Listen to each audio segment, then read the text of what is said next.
Hey everyone, Shabby here and welcome back to some more SWE Universe Mode. We are here with our next episode of Carnage, and tonight we will finally crown our first ever Carnage Tag Team Champions. Yes, in some place that I've got no idea. Hershey's chocolate bars, I've got no idea. And we're going to start things off here this evening with a little bit of hardcore action. We've got the debut of Leatherface as he takes on New Jack, Jaki, Numazawa and Masada. And here we go. My word, that was a hell of a long bloody loading screen. That's about 3-4 minutes that was. It's crazy, isn't it? So here we go. First off, it is going to be Leatherface. Let's see what his entrance is. I've not seen it before. No, it's New Jack out first. Okay. I take it all back. First out is New Jack, who has done pretty well in this universe mode so far, I must admit. Been pretty effective. Brought quite a lot of ranking points with him over from Mayhem, so he's just sort of wants to continue upon that path here on Carnage, and I wouldn't put it past him, to be honest. But of course there is a lot more competition now, whereas there was only about 5 or 6, 7 hardcore wrestlers on Mayhem. Now he's got an entire roster full of pretty sick and twisted individuals to compete against. 3 of which are going to be in this match with him. So of course it's nice to have a little bit of a change up every now and again. And yeah, a lot of these people are new. Leatherface, we've never ever used Leatherface before. Of course, if you don't know, Leatherface he was actually a Japanese wrestling gimmick back in the early 90s or something like that. I've actually got a DVD somewhere. I don't know what it is. It's like a bootleg DVD, I think. I brought it off some dodgy website. And it was the best of Cactus Jack in Japan. And it's got matches against Leatherface on there. And essentially it is just the character from, is it the Texas Chainsaw Massacre? I've never really seen it myself, but basically it's all based around, it's a real guy as well. It's all based around a real guy who used to murder women. Used to, yeah, it's pretty sick and twisted. Used to destroy, well not destroy, used to cut apart the body. And he was called Leatherface because he actually wore a woman's, like, he made a mask out of a woman's face, and he used to wear it over his own face. When the police come to arrest him, they pressed the doorbell and thought the doorbell felt a bit weird, and when they looked at it closely they realised the doorbell was somebody's nipple. The guy had changed the doorbell, he put a nipple over the doorbell, somebody's nipple. It's pretty sick and twisted. Yeah, but it's all based around a real person, that whole Leatherface idea. I'm sure you'll be able to find it if you get into the histories. It was an American guy. Yeah, he was a bit on the weird side. Had some issues like a lot of these people do. Yeah, but it's really weird, isn't it? Jaki Numazawa, someone I've seen a couple of times wrestle. Not very often, but he's been part of a few of the tournaments of death over the last few years. And you know what these Japanese guys are like. They're a bit sick and twisted. They're a bit sick and twisted. They can take some pretty severe shit, can't they, really? Light tubes. Well, I think a lot of some of the Japanese deathmatch stuff is really over the top, but isn't actually. Well, saying that, you look at the scars on his body, I take it back. But there's some of the stuff like the exploding death matches. That's nothing. That's just a normal match in the ring with some fireworks that go off. So there's no real danger in that one. I'm a little bit disappointed. I was hoping Leatherface might come out with the chainsaw, but I suppose it wouldn't suit him too much with the, because it's the rest of the Finn Balor's entrance, isn't it? But I think Finn Balor's entrance is only available to champions, because Leatherface does, well, in Japan he did literally come out swinging a chainsaw around. So that's what I'm saying. You see the face he's got on there, that ideally is supposed to be a mask he's made out of one of his victims' faces. And that was the whole idea of Leatherface. And now he's a wrestler for us. As you do. Not seen him wrestle before, but this is the first time. First time for everything, eh?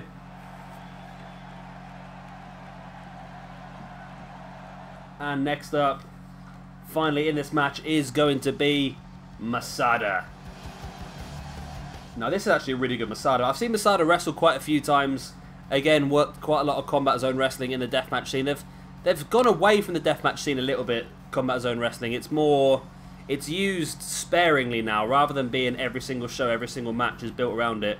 It's, like I say, it's now used a bit more sparingly, which is good, I think. But he's not just a deathmatch wrestler, he's actually a very accomplished wrestler himself. If you look at the early years of Ring of Honor, like around about 2005-ish, around that sort of time, Masada was actually wrestling there. He was only quite young at the time, and he wasn't involved in deathmatch wrestling, it was normal wrestling. But he was a very capable wrestler. Very good. And he's hoping to show that sort of ability here this evening. But of course, weapons are legal. Weapons are encouraged in Carnage. As we are underway. And Leatherface and Numazawa going after it. The two guys who would have probably met a few times in Japan. And then you've got New Jack and Masada. I don't know if those two ever would have met. Possibly somewhere around about in the indie scene, but I would have said that Masada got into deathmatch wrestling a little bit later than probably New Jack retired from it. That's my guess anyway. Masada there, great, not Masada, Numazawa with a great ankle takedown on Leatherface. Now Jaki Numazawa to the outside, looking for a little bit of help underneath the ring as Masada and New Jack fighting around that barricade. Numazawa had a hold of a chair, but Leatherface knocking it out of his hand and throwing Numazawa into the barricade, then just launches him up in the air, and he lands face first on the mat.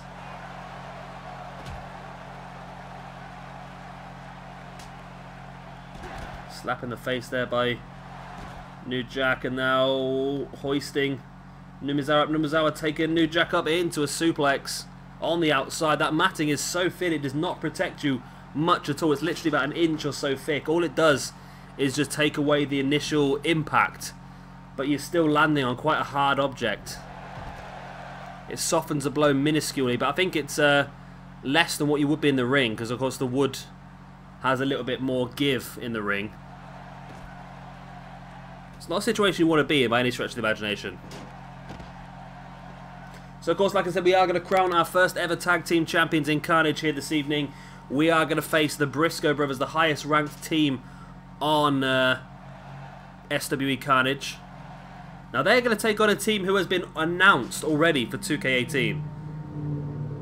And that is the team of Alexander Wolf and Sawyer Fulton, of course Sanity, who I believe, like I've said before, myself and PJ Toby are probably going to decide the Carnage roster together. Because the Carnage roster needs to be a certain style of roster. It can't just be drafted randomly, because it wouldn't work with the hardcore division. And I reckon that Sanity might be a crew, a squad, that will definitely be placed on Carnage from the very beginning. It gives us a couple of good, it gives us a good main eventer in Eric Young, a great upper mid card in Killian Dain, a good tag team in Alexander Wolf and Sawyer Fulton, and of course we've also got a top women's wrestler in Nikki Cross as well. So adding Sanity into Carnage next year would be fantastic, and who knows, they could walk into there with the tag team championships. As New Jack going for the pin on Numazawa, but Masada comes back in and breaks it up. Other matches we've got for you this evening. Talking of Killian Dain, he is going to face off one-on-one against Chris Hero later on. We've got Parka versus Brian Pillman versus Too Cold Scorpio in a triple threat match. And then we will continue on with the Terry Funk Open Challenge. So far, he's had 2 open challenges and won them both. Both against different variations of Mick Foley. So it'll be interesting to see who makes their way out here this evening. And Leatherface now bringing Masada back up to his feet and now into a scoop slam.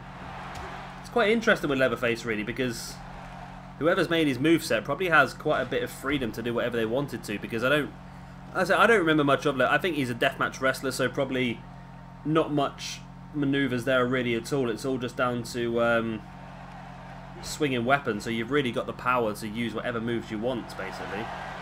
New Jack dropping an elbow right in the chest of Numazawa.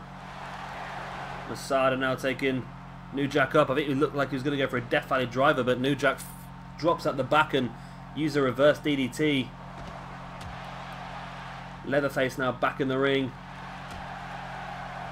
Leatherface is, I think he's definitely got the strength advantage here. He's a lot taller than the rest of the guys in this match. As Numazawa drops out the back into that reverse DDT.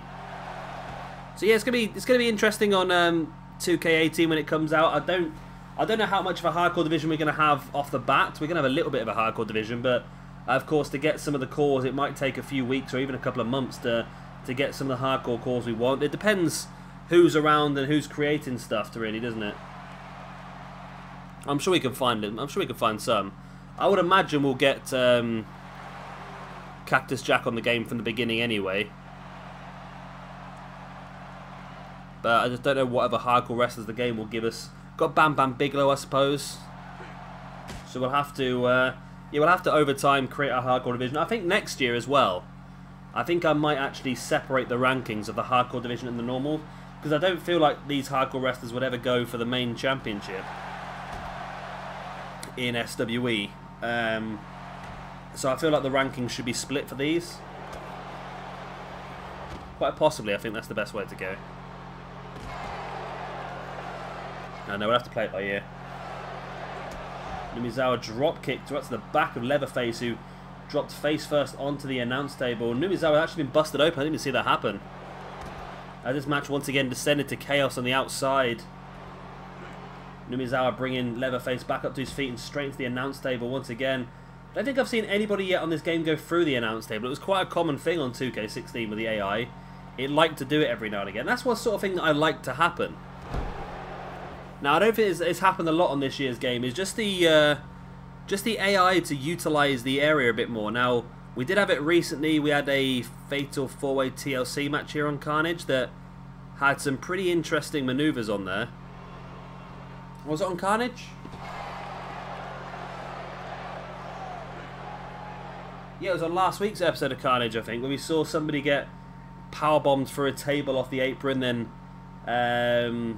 we saw someone go through a ladder that was draped over the barricade. So that was pretty good, but it's not very often that people utilise things the way they should, really, in my opinion, anyway.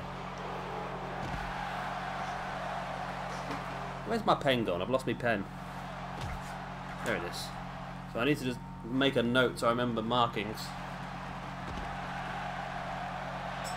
Just so I can remember what matches I'm supposed to be putting on the best of series, because I think that was a. It wasn't the best ever match, but don't get me wrong. But the fact that they utilised stuff like that, I think that should go into our top matches playlist. As New Jack picks up the victory, my God, New Jack just gets so many points. He's got to be. I think we've got to put him in a championship match sooner or later. My only worry is New Jack being available for 2K18. That's my only worry. But you can't deny the amount of ranking points this guy's got. He's just dominating it now, isn't he? There's the Death Valley driver by New Jack, and you see Masada and Numazawa on the outside. New Jack going for the pin, and Masada and Numazawa not even realising what was happening until it was just far too late. And it's another big victory here for New Jack, picking himself up another 20 ranking points for winning a fatal 4-way match. That's massive. Really is. This guy is just ranking points galore at the moment. He really is. And here we go then, straight into our next match. And of course it is going to be the reoccurring Terry Funk Open Challenge. Now Funk so far has had this Open Challenge 2 weeks in a row. The first week it was cashed in by Mick Foley, which Terry Funk won. And last week it was cashed in by Dude Love, which again Terry Funk won. So far Terry Funk has destroyed 2 versions of Foley. It'd be interesting to see who challenges him this evening. Although no prizes for guessing who it's going to be.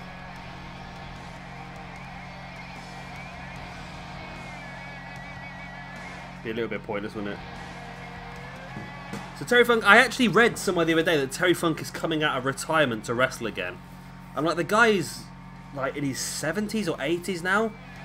How is he even gonna consider wrestling? He's gonna cause himself some serious harm, but I know it's what he loves doing, and it's just difficult to see people that don't want to give up what they love, and you can't blame him for that, but at the same time, he's got to think about his health. He really has. And here we go. Like I said, no prizes for guessing who was going to cash in this week. It's Mankind! The third face of Foley.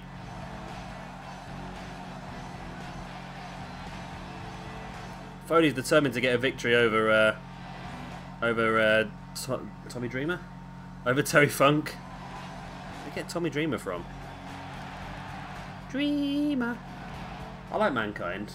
We haven't really used Mankind at all this year because we've got Cactus Jack. I might have to have a word with PJ Toby and see if he's happy for us to utilise... See, I don't want to use different variants of the same person, so I don't want to use Undertaker Retro, Undertaker Badass, and Undertaker Current. But using Cactus Jack and Mankind separately, I don't think I'd mind so much, because they are different characters that are just played by the same person.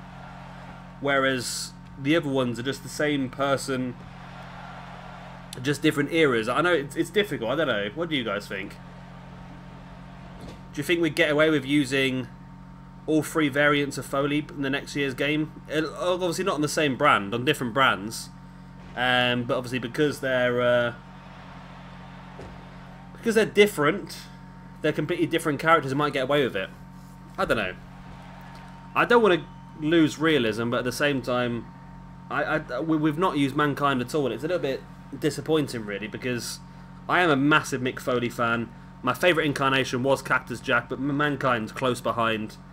And it would just be nice to be able to utilise them all. Having like Mankind on Throwdown, Cactus over here on Carnage, and yeah, get the baseball bat right to the forehead. Maybe Dude Love over on Mayhem or something like that. I don't know, it'd be interesting. Maybe we could do like a Dude Love. I don't know, I've just got this feeling, right, which is pointless me talking about because SummerSlam's on tonight. And I think it's going to be announced at SummerSlam. I've just got a feeling that Goldust and Aiden English would make an interesting tag team. Only because of Goldust's former gimmick. Of course, like the actor, the movie producer, all that sort of stuff. And then you've got Aiden English, who's very much the singer and the actor, theatre star. I just think it would work. Gimmick-wise. I don't know, as Mankind here levering Terry Funk, who falls straight into the search forward into the steel stairs. Oh, Terry Funk gets walloped now with a baseball bat across the chest, and you can't really blame Mankind for using that baseball bat. It was Terry Funk who brought it into the picture, but now Funk just launching Mankind over his head. Mankind dropping to the ground and taking that baseball bat right to the spine. Again, Funk bringing Mankind up and now just twisting the head. Funk obviously showing no remorse now, slamming the back of Mankind's head into the mat. Big elbow to the forehead of Mankind. Stamping on the arm as well. Funk now bringing Mankind back up, and there's a double axe handle right to the back. Funk, big knee strike right to the face of Mankind. Jawbreaker by Mankind now on Terry Funk. Mankind just stamping on the knee of Funk, and once again stamping on the knee again. But Funk fighting his way back on Mankind. This match has really been quite brutal just on the outside here. Mankind, German suplex on Terry Funk. Now, I'd like to have Mankind, because Mankind for me is the one that could possibly go for the main event championship. I think on one of the other brands. I think so, because Mankind, he was probably the least, not the least hardcore, but he sort of wrestled the most in the main event and got involved more at the higher level in WWE. This was the incarnation when he's probably at his best stage of wrestling. So maybe him on the other roster would be pretty interesting. I'd like to do Undertaker versus Mankind in a Hell in a Cell match. Who wouldn't? If they use, that's another one. Like I said, utilising the environment correctly. I think Mankind and Undertaker in a Hell in a Cell, if it was AI versus AI and they actually used the cell as it was intended to be used, I think I would really much more enjoy it. Because the moment you do a Hell in a Cell match and both guys, AI-wise, will just fight inside the ring. They might go outside the ring for a couple of moments, but they won't utilise the environment. They won't throw each other into the cell. They won't... Well, they sometimes use a steel chair from underneath the ring, but that's about it. I want them to get there. I want them to break the cell open. Now, I think it's because they've changed it in this year's game, and breaking the cell open is an OMG moment. Whereas I think it should just be a normal moment, because it'll just make it a lot easier. So Mankind bringing in a ladder. Funk looked a little bit worried there, then came back in the ring. Probably wasn't the best idea as Mankind taking Funk up. Oh, pile driver. I think he was going for the ladder but completely missed it.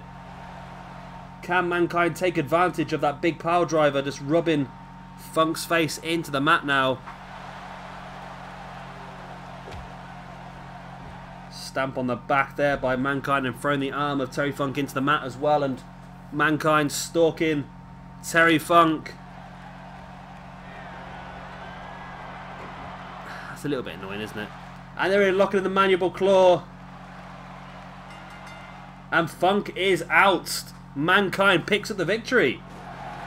Just says a little bit annoying, and it's gone again. It's a little bit annoying that when Mankind goes for that maneuver, the sock just appears on his hand, and then when he finishes, the sock just disappears. I think what they should do is the little bit there where he, well, they should do it as part of the maneuver itself, and just pull the sock out of his trousers, put it on his hand, then lock in the mandible claw. That's what they should do. And then for the rest of the match, he should have the mandible claw on his hand. The sock, or Mr. Sock on his hand anyway. But there we go. Mankind with a victory here over Terry Funk. So Funk has still got 2 victories over Mankind though. Well, Funk's still got 2 victories over Mick Foley. But this third incarnation of Foley finally gets a victory back. And I've got a pretty strong guess what might happen next week, eh? Have you? It seems a little bit obvious, doesn't it? A little bit obvious. And next up is going to be Chris Hero taking on Killian Dain. And here we go. So 2 guys I fully expect to be on 2K18. Of course, we already have confirmation that Killian Dain is there. And we may have... Actually, I'm recording this ahead of time.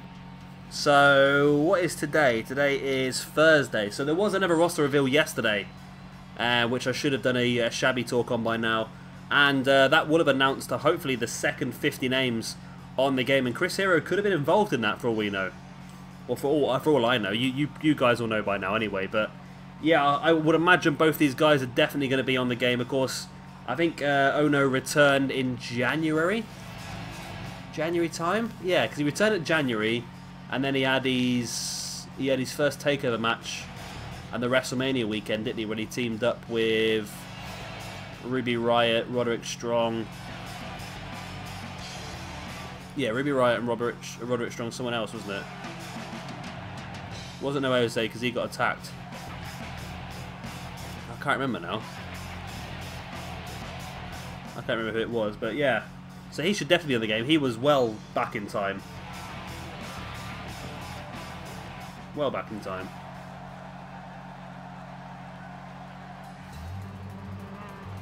But of course, Killian Dain is one that we do already know.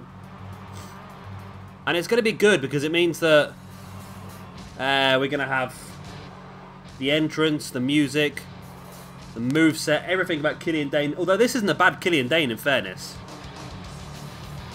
This isn't a bad Killian Dain at all. It's a really good core. It's just nice to have the real people on there, because especially with Sanity, because their mannerisms and everything is so different. They're so unique. That's why it's so good to have them in the game. It's like with a few people. I've said this before. It's like the cores are great and all. They look fantastic. They've got good movesets and so forth. But it's the mannerisms. Like Nikki Cross. There's no way of making that Nikki Cross core go a bit mad and start biting the ropes and all sorts. There's no way we can do it. Whereas in the new game, we won't need to. Because she'll be crazy enough on her own. I sort of feel like this Carnage roster could end up being... I don't know. Yeah. I just feel like maybe Asuka would suit this roster as well next year. I don't know. I don't really want this roster to end up just being NXT, because Asuka, Ruby Riott, Nikki Cross, all of a sudden you've got the NXT Women's Division, haven't you? But those are 3 people I genuinely see being quite strong on this Carnage roster. I think we'll have a stronger female presence next year as well anyway. I would imagine we'll get Beth Phoenix as part of the Hall of Fame DLC. I'd imagine we're going to get... We're going to get Mickie James, I suppose, because she's back now, isn't she? Maybe Lana as a wrestler, but I doubt it because it's a bit late for her. Chris Hero completely missed that and then tried to show up and did a backflip afterwards. We're going to get probably Peyton Royce, Billie Kay, Ember Moon. Maybe a couple of others. Maybe Liv Morgan. Maybe Aaliyah. Yeah. Ruby Riott probably as well. So there's quite a few we're probably going to get a hold of, which would definitely strengthen our women's division because the women's cores are not very good. There are some that are pretty good, but it's difficult to find good women's cores. A lot of them look very, very generic. We've got some good ones. The Ruby Riott one we got is very good.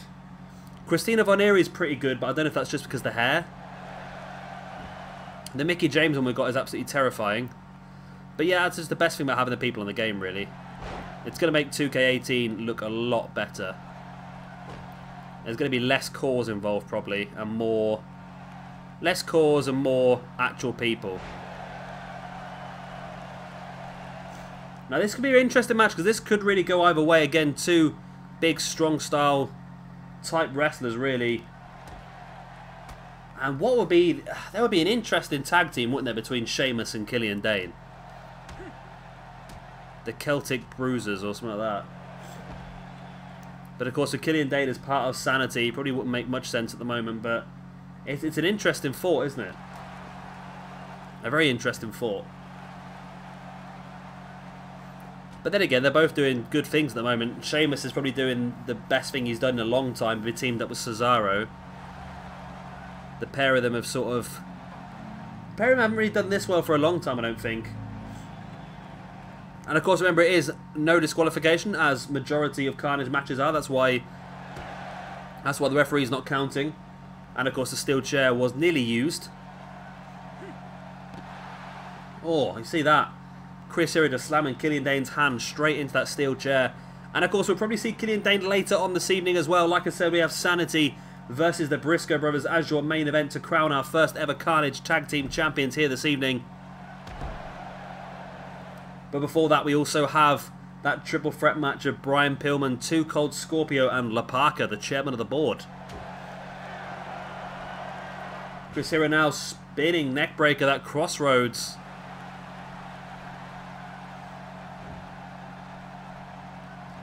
Hero can't quite decide what to do, just spinning Killian Dain around before dropping an elbow straight into his knee.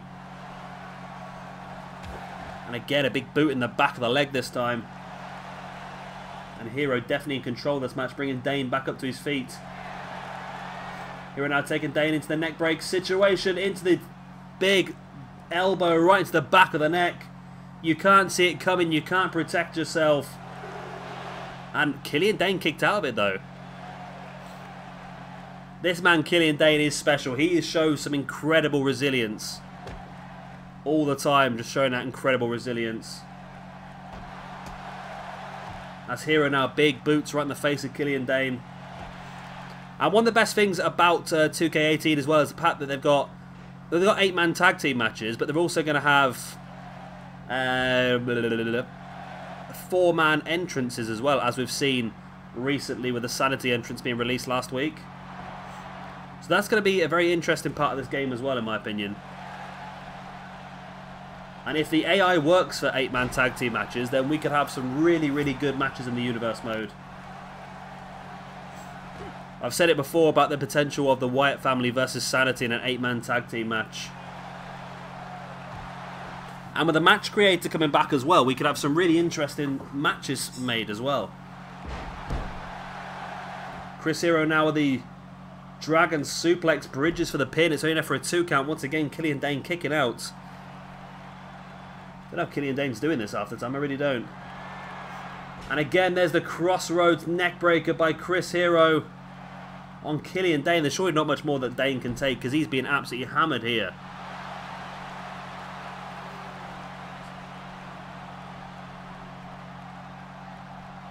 Hero again bringing Dain back up to a seated position, going over with another neckbreaker.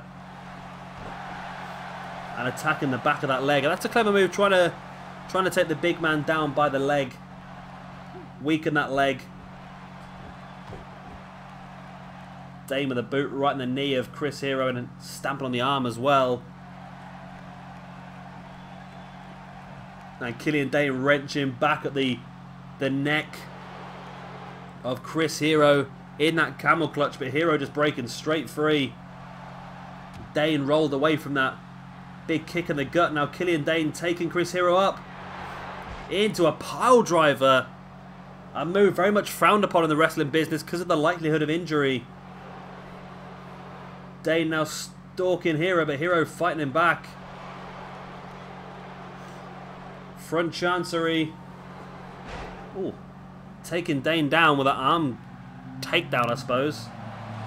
Gonna almost dislocate the shoulder doing that to a man the size of Killian Dain, though. Hero now. Elbows to the forehead of Dain, who looks to be busted open. Hero bringing Dain back up to a knee. A kick in the chest, but Dain straight back up. An uppercut as well. Dain was refusing to go down until that clothesline in the corner.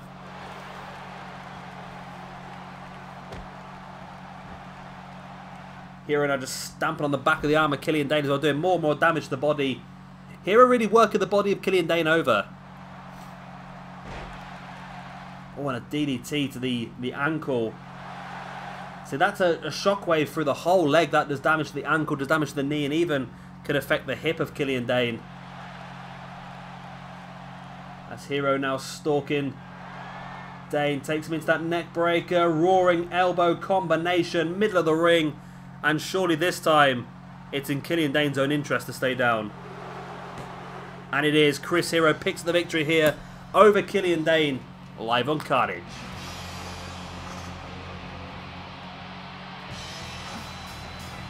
I'm sure the rest of Sanity be hoping for a little bit more luck here this evening. Sawyer Fulton and Alexander Wolf, like I said, going for those tag team championships a little bit later on this evening.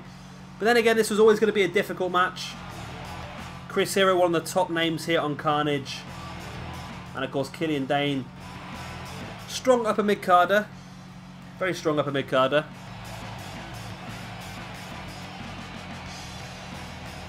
And it was a second neck breaker roaring elbow that was enough to pick up the victory there for Chris Hero. And this is a guy that I really hope is in 2K18 because we always struggle to find a good looking core of Chris Hero. So I'm sure this time he has to be on the game. Has to be. And here is our next match. Then it is going to be a triple threat match. Too Cold Scorpio versus Parka versus Brian Pillman. And here we go. Now, interesting one here because I think this is actually the TV debut of Too Cold Scorpio and Parka. I believe we've seen Pillman on other brands already, of course, but it's maybe the first time we're seeing Pillman here on. I think it's the first time we're seeing Pillman on Carnage. But yeah, this is the first time we're seeing Parka and the first time we're getting a look at Too Cold Scorpio here in SWE. And how fun are these guys, really? They're amazing, aren't they? Parka's really cool. I like Parka. I don't know why I don't use him a bit more often. I think Parka will definitely be someone I'll try and use in 2K18 as well. Yeah, Parka's fucking amazing. Look at him. Look at this cool guy. I, of course, worked WCW in the mid-90s. As well as having a long and storied career in AAA, of course. But I'm liking this. I'm liking having Parka here. I feel like we need to use Parka more.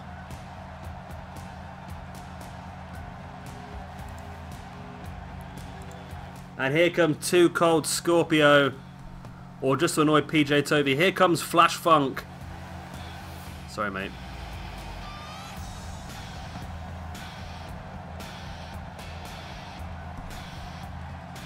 I'm more apologising about the entrance, to be honest, because yeah, Too Cold Scorpio shaking his booty there. Not quite sure what's going on, really. I don't know, it might be a... I don't know. I can't remember the two-code Scorpio's entrance, to be honest, but I don't recall him wiggling as much, to be honest. Does look a little bit out there, doesn't it? Oh, he's actually got the Fandango. Someone's just literally given him Fandango's entrance, haven't they? It's a little bit disappointing to put that much effort into creating a core that looks this good of Two Gold Scorpio, then just to give him somebody else's entrance without actually working on it is a little bit disappointing. Don't get me wrong, I could do it myself, but to be honest, I've tried to create entrances myself on this game using the actual proper entrance maker, and my god is it freaking complicated. A lot more complicated than it's probably worth. So here we go then, the loose cannon himself, Mr. Brian Pillman. Really good asset to the game actually. I really like Brian Pillman. He's got the dark part to him, but also a pretty good high flyer at the same time. And I think if he is on 2K18, then definitely a place in Carnage remains for him. I really want to see the likes of Brian Pillman versus Rob Van Dam, Brian Pillman versus Sabu, for Jerry Lynn. Be some really high quality matches between those three, I think, for those four. So the Parka versus Two Cold Scorpio. Why is Two Cold Scorpio all of a sudden wearing a different attire? Two Cold Scorpio then, he came to the ring in one attire and he's wrestling in another. That's again, somebody's gone to the effort of making a really good Two Cold Scorpio, and they've actually buggered it up a bit at the same time. So French Chancery here by Two Cold Scorpio on Brian Pillman, now into a Northern Light suplex as well. Pillman getting around the back of Two Cold Scorpio into a Saito suplex. And now Pillman with a neck breaker on La Parka as well. Pillman heads up top. Of course, Scorpio's finisher maneuver is amazing. Isn't it the moonsault leg drop he uses? That's an incredible maneuver. It really is. And Scorpio, if he's clever enough, I see La Parka trying to crawl out the way. He saw what was coming there. Yeah, he just about crawled out the way. If he hadn't have done, then Two Cold Scorpio would have superplexed Brian Pillman onto La Parka. Backdrop then by Scorpio on La Parka. Drags him into the middle of the ring. Slamming the arm of La Parka into the mat. Scorpio up to the middle rope. Nice little front flip there. Senton from the middle rope. Scorpio able to punch two people at once. That was pretty impressive. Before La Parka catches him from behind. Yeah, Brian Pillman got caught out there. I think Pillman was going up to the top and La Parka saw it coming. Just knocking Pillman off the top rope to the outside. La Parka now taking Brian Pillman up onto his shoulders into that powerbomb. Now locking in the Indian Deathlock as well. Scorpio just allowing it to happen here for a second, just to allow the damage to be done to Brian Pillman's knee, but obviously not enough to make Pillman tap out. But he knows it's in his interest for the damage to be done. La Parka, big knee in the face of Two Cold Scorpio, now takes him up. Nope. Scorpio, yes. Scorpio did fight it off the first time, but La Parka able to take him up the second. Scorpio looked like he was trying to roll out the ring there, but rolled into danger, and now all three guys back up on their feet in the middle of the ring. La Parka sending Pillman straight into Scorpio, and Pillman come flying back, and La Parka caught him.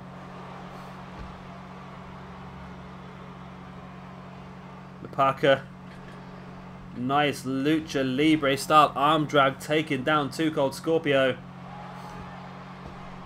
Into a lion salt as well. What is La Parka's finish maneuver? Was it, I seem to think it was a leg drop. I don't know if that's right or not. I don't know if it is right. That's interesting. You see Too Cold Scorpio just threw the Parka out of the corner while Brian Pillman came running in and clotheslined him. Sort of like a... I don't think they're meant to work together there, but it worked pretty well. Scorpio flips out the backdrop into an Inseguri. Dropping a knee on the spine of Brian Pillman as the Parka comes across.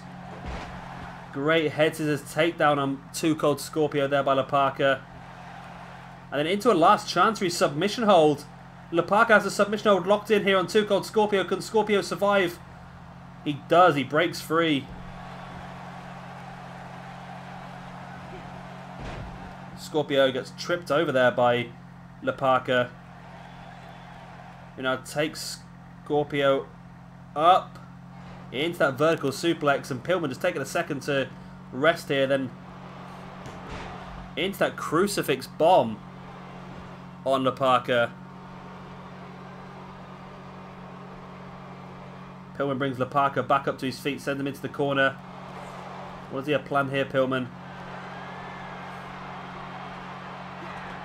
Tornado DDT on La Parka by Brian Pillman. Too Cold Scorpio just about getting back up to his feet on the far side. Scorpio back in the ring, and interesting maneuver there. It was almost like a running senton, but he caught Pillman with his legs and La Parka with his body as Pillman breaks up that pin. Obviously not allowing Too Cold Scorpio to get the freak out. That's the point of a triple threat match, I suppose, isn't it?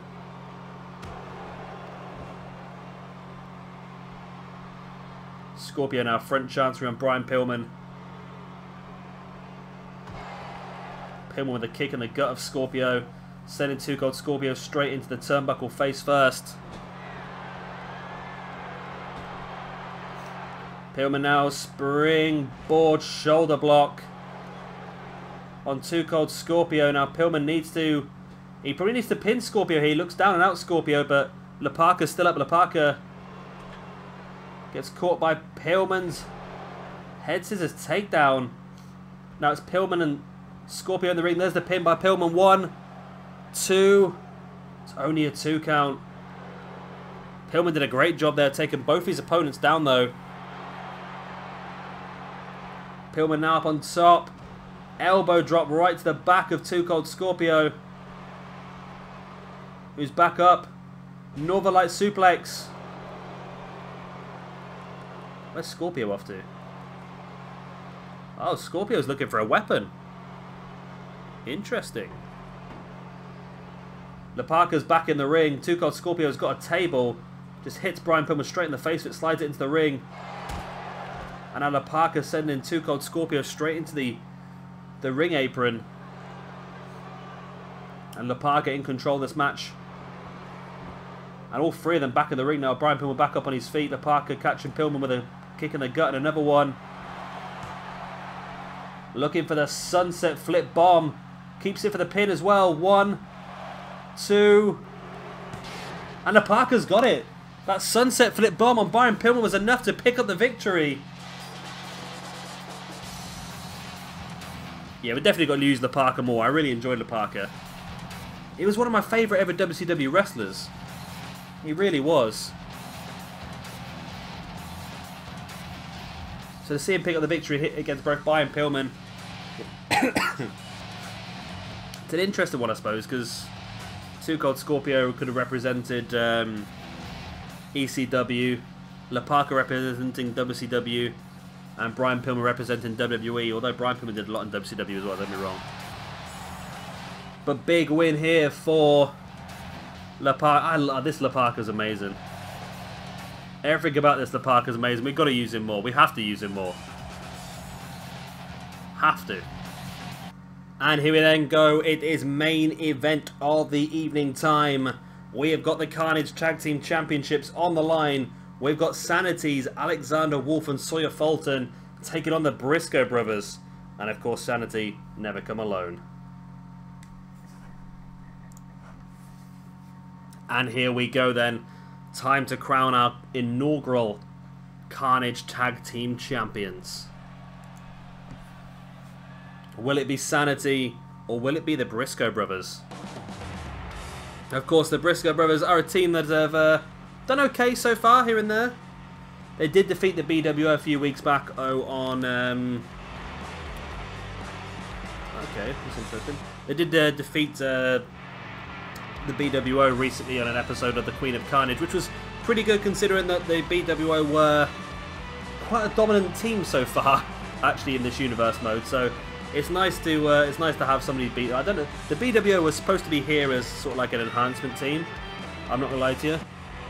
It's supposed to be an enhancement team, and yeah, it all went a little bit crazy, and they just started winning matches left, right, and centre. So the Briscoe brothers put them in their place on the episode of Queen of Carnage, but can they put Sanity in their place, or can Sanity become our first tag team champions here? And like I said, we know that Sanity are going to be on 2K18, and I'm pretty sure they will stay on the Carnage roster just because they suit it better, I think. I don't know. It's going to be down to myself and PJ what we decide, but like I said, the Carnage roster will probably be predetermined for the most part. Maybe not all of it, but the majority of people I think we know we are going to want, because Carnage is a very specialised brand. The others, Adrenaline and Octane, of course, are more cruiserweighty brands, maybe a bit more up and coming and quicker brands, whereas the likes of Mayhem and Throwdown, probably a bit more of your more classical brands, maybe.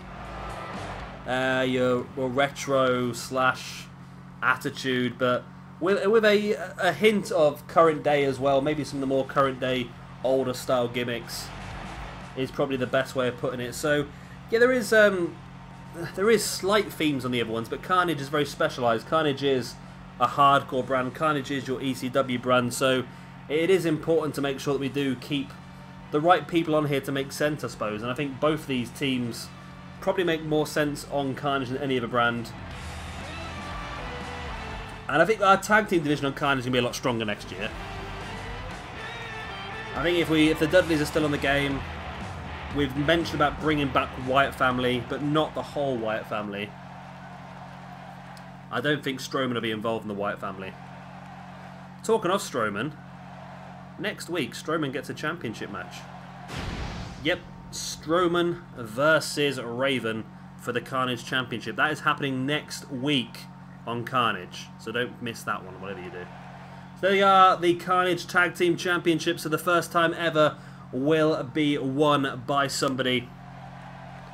Will it be the Briscoe brothers? Will it be Sanity? Who's going to go down the record books as the first ever tag team champions? Alexander Wolf straight away into a DDT on Jay Briscoe, dropping him straight on his head. On his head. Wolf now just dragging Jay Briscoe away from the corner, and a big boot in the back as well. So of course Sanity did win the Tag Team Championships at NXT TakeOver last weekend, which was pretty cool actually. It was weird to see Sanity playing more of a face role in that one. It was weird, but it worked really well, and I really appreciated the quality in ring that Alexander Wolf brings. I was surprised. I've not watched a lot. The problem is, because I struggle keeping in touch with NXT, because I'd spend a majority of my free time recording stuff for the channel, so I don't get a lot of chance to watch a lot of wrestling anymore. And I end up having to skip through 2 months worth of NXT in the week or two before TakeOver. And I had to skip through a lot of it, and I don't think I've really seen Sanity wrestle that many matches. I've seen him do the last sort of couple of TakeOver matches and that, but they weren't... They were good, but they played the more heel role. I think that's what it is. Like last week, the Authors of Pain played the heel role. They were slow, they were methodical, they did everything what they were supposed to do to keep the match at a slow pace, which is what heels are supposed to do. Whereas Sanity got the hot tag and all that sort of stuff, and it worked really, really well. And Alexander Wolf getting that hot tag and starting to show some real quality with Killian, Dain and Nikki Cross at ringside as well. Nikki Cross got absolutely squished at one point, and it was a really good match actually, a really good match. And yeah, it was yeah, I liked it, and I really started to appreciate the quality of Alexander Wolf in the ring. We know Eric Young's pretty good in the ring, we know Killian Dane's pretty good in the ring, but Alexander Wolf and Soy Fulton, I just saw them as two big guys that just did what they did. They were okay, They were nothing special. They were more down to the gimmick than they were in the ring. But now, seeing Alexander Wolf, he did a big dive over the top rope as well. Really impressed me. And I feel like we're going to get a lot of use out of Sanity on 2K18. I think Sanity might be one of our first matches that we record. Because we'll do quite a lot of matches to start things off. Just to do a bit of science, see what works and what doesn't work. Testing the AI and so forth. So I feel like a Sanity 8-man tag match is going to be a good match to have. There's Eric Young throwing a steel chair into the ring. Interesting. But at the moment, Alexander Wolf's getting a bit of a pummeling here by the Briscoes. Mark sending Alexander Wolf into the far side. And then back across to the other side. Into a running drop kick. And that steel chair still on the ground. As Mark Briscoe taking Alexander Wolf up into that packaged Michinoku driver. And a stamp on the face of Wolf as well. And at this point in time, it's looking pretty strongly likely. It's looking pretty likely that the Briscoe brothers might win the championships here. 1, 2. It's only a 2 count. Sawyer Fulton in there now. Just hoisting Mark Briscoe up and drops him in that World's Strongest Slam. So yeah, I was quite pleased here that Sawyer Fulton has made his way to 2K18 as well, because I was only having the discussions last week, I think, in videos, saying how I was having a discussion with PJ Toby quite a lot, saying how I really wanted to use Killian Dain more as a singles competitor. So I wanted to bring Sawyer Fulton into the game to join up with Alexander Wolf. And then 2K gave us all 4 members, well, all 5 members of Sanity. So that makes you wonder whether Sawyer Fulton may come back and rejoin Sanity, which I think he should do. I think Sawyer Fulton should come back and join Sanity, allowing Killian Dain to go a bit more in the singles division. So the referee, there was a big glitch there, I think. Alexander Wolf got a bit messed up. Big kick there by Mark Briscoe, now dragging Sawyer Fulton away from the ropes, now dropping an elbow straight into the heart of Sawyer Fulton as well. And Eric Young now distracting Mark Briscoe, and that allows Sawyer Fulton to come around the back of Mark Briscoe. Referee again with that steel chair. Again, can't seem to get it outside the ring. Crucifix bomb there by Mark Briscoe. There's the tag, and in comes Jay. Mark Briscoe now dragging Sawyer Fulton, middle of the ring, takes him up into a brainbuster on Sawyer Fulton. There's the pin, 1. It's only a 1 count. Sawyer Fulton's still a bit more left in the tank that the Briscoe brothers need to remove. Jay Briscoe bringing Fulton back up onto his shoulders, maybe looking for that Death Valley driver. There's the pin. 1, 2. Oh my god, that was close. That was really, really, really bloody close, that was. Jay Briscoe now just twisting the head of Sawyer Fulton. Oh, really wrenching at it now. Jay Briscoe stalking Sawyer Fulton.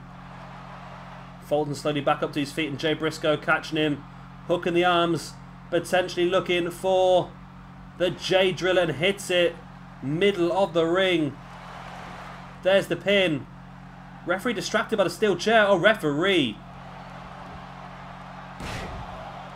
But I don't think it does matter. The referee really screwed the Briscoe brothers there. The referee distracted by the steel chair that was on the ground. The steel chair that he's tried to get rid of a couple of times. That was really poor refereeing. Really, really poor refereeing.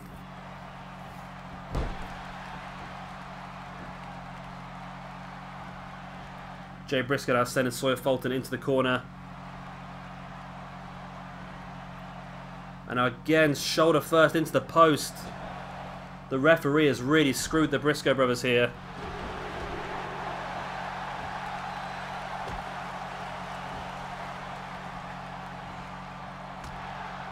Jay Briscoe, big punches right to the side of the face of Sawyer Fulton.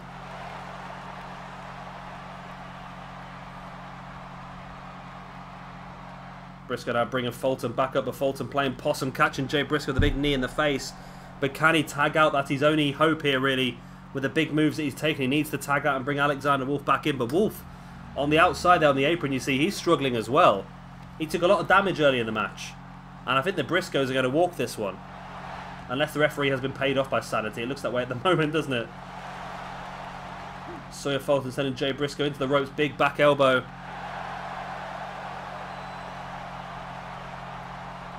This isn't actually a bad Sawyer Fulton and Alexander Wolf when you look at it. It's not the best of the one, don't be wrong, but it's not bad. Fulton taking Jay Briscoe up on his shoulders. Spins him around into the neck breaker. Impressive move. So Fulton just seems very slow in all of his movements, doesn't he? Oh, big, big, big left hand right in the side of the face of Jay Briscoe. Fulton bringing Jay back up to his feet. Takes him up into a powerbomb. Big powerbomb there on Jay Briscoe. Jay could be out here. Fulton needs to go for the pin. He does finally go for the pin. 1, 2... Alexander Wolf was there to block off Mark Briscoe. But Sawyer Fulton not able to pick up the victory. It was close. Fulton's just very, very slow in every move that he does. Briscoe much quicker. Jay Briscoe, oh. Flatliner into the middle turnbuckle pad. Briscoe now stamping on the arm of Sawyer Fulton. Now big right hands right in the face. Briscoe now once again lining up Sawyer Fulton. Fulton is struggling back up to his feet. Briscoe hook of the arms. This could be game, set, match of the second one. There's the J Driller. Good ring positioning as well. Oh, and Eric Young distracting the referee. And Sanity playing some good games here. Oh, and Fulton just being busted open by that kick of the head there by Jay Briscoe. As now Jay bringing in Mark Briscoe. So, yeah, the Briscoes could have won this twice now. Referee being distracted by the steel chair thrown in by Eric Young. And the referee being distracted once again by Eric Young as Jay Briscoe's tried to go for the pin. Mark Briscoe with that diving leg lariat. Fulton gets sent into the corner. Briscoe too much to the top of Fulton. Yeah, decides against the dive. I don't blame him. Big headbutt. Fulton's already been busted open, showing the craziness of him. There's the pin. 1, 2. Only a 2 count. Fulton's been in the ring for quite some time now. I think he does need to make the tag, but he is in control of Mark Briscoe at the moment.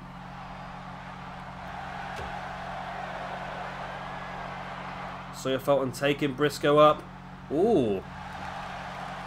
That was an interesting move. That was almost like a spiked reverse DDT. As Fulton just stalking Mark Briscoe, takes him up. Big powerbomb. Is that going to be enough for Fulton to get the victory? Briscoe's down. Fulton again just very slow in all his movements. 1, 2. Oh, it's only a 2 count. Wow. Interesting match, this one. Both teams know that the first ever Tag Team Championship reign on Carnage is up for grabs. And both teams desperate to become that first champion. Sawyer Fulton finally does make the tag in to Alexander Wolf. Fulton's just... He must have some really low movement stats or something like that, or grapple speed or something like that, because he's just very, very slow in everything he does. Alexander Wolf. They're a bit more the crazy one. Alexander Wolf is not actually as tall as I thought he was. I don't know, he just seems a little bit... Don't wrong, he's probably still taller than I am and stuff like that, but... I expected him to be like 6'5" or something like that. I don't know why. Wolf. Oh, hang on a minute. Alexander Wolf with a Styles Clash on Mark Briscoe. Rolls him over. 1, 2. Oh my god! Oh my god. How? How? You see Sire Fulton asking the same question. Frog splash to the back there by Alexander Wolf on Mark Briscoe as well. I don't even know what is going on here. Sanity's taken major control of this match over the last few minutes.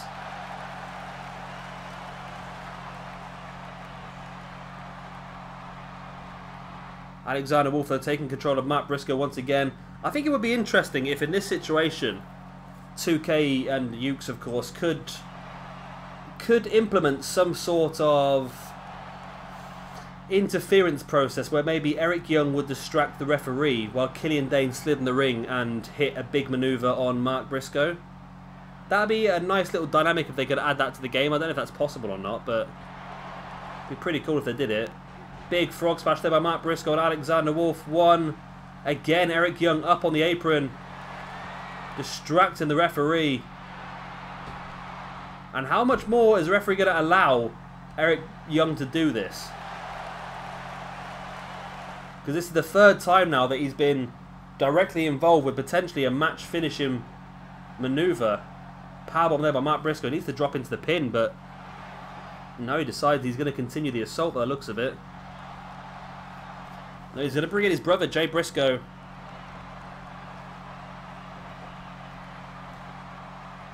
Of course, I think both Mark and Jay Briscoe are not going to ever end up in WWE because they've got some interesting personal views on the world, should we say.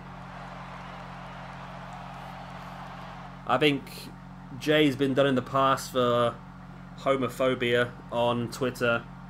Mark recently got in a bit of hot water for making some comments about the white supremacist marches in America. So yeah, I think the pair of them have no chance of any future WWE career. I don't think. 1, 2. Oh, and again, it's only a 2 count. What is it going to take for this match to finish? My word.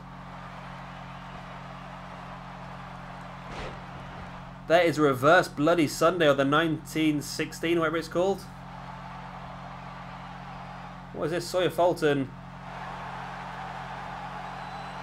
Sawyer Fulton having a conversation here with both Killian Dain and Eric Young. Fulton now back up on the apron as Alexander Wolf sets up the Styles Clash for the second time of the match. Rosemary for the pin. He's really well positioned. 1, 2, and 3. And Sanity are your first ever tag team champions here on Carnage. They have defeated the Briscoe brothers in quite an epic tag team match, really. And in fairness, if it wasn't for the likes of Eric Young at ringside, I don't think Sanity would have won this one. I really don't. I think that the Briscoe brothers will feel a bit annoyed by this result. There was that package Michinoku driver earlier on in the match.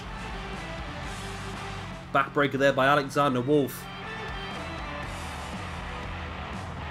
But it was all down to the second Styles Clash. Look at it positioning right in his own corner.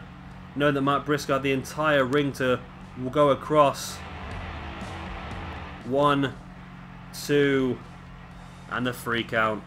So Sanity are your inaugural tag team champions here on Carnage. And I'm happy about that. It's nice to know that the tag team champions of a brand are currently a team that we know are definitely going to be on WWE 2K18. And they could start 2K18 with those championship belts. But I'm pretty sure they're going to have one more defense at least. And of course that would be at Shabby Mania. Well done to Sanity. Well guys, that's the end of this episode of SWE Universe Mode's Carnage. I hope you have enjoyed it. Of course, if you have, then please do slap the like button. And of course, if you want to see some more and you're new around here, then hit that subscribe button as well. I've been Shabby Gamer, thank you very much for watching, and I'll see you all in a couple of days' time on Saturday for our Mayhem pay-per-view, Cruel Intentions. It's going to be awesome. Bye. Bye.